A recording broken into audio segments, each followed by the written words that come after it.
أعوذ بالله من الشيطان الرجيم.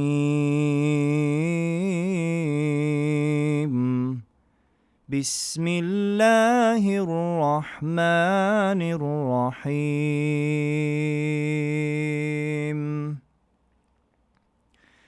يا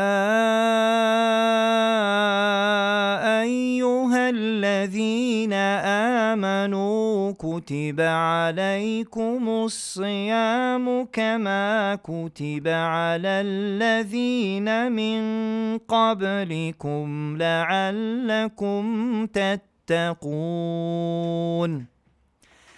أياما معدودات، فمن كان منكم مريضا أو على سفر فعدة من أيام أخر، وعلى الذين يطيقونه فدية طعام مسكين،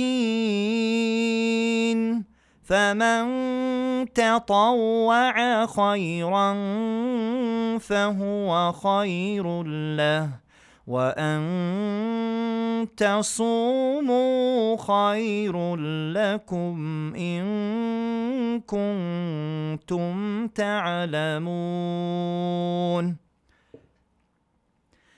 شهر رمضان الذي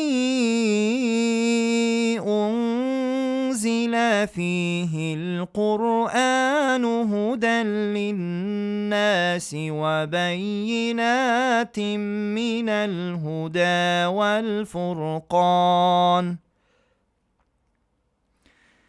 فمن شهد منكم الشهر فليصمه، ومن كان مريضا أو على سفر فعدة من أيام أخر، يريد الله بكم اليسر ولا يريد بكم العسر ولتكملوا العدة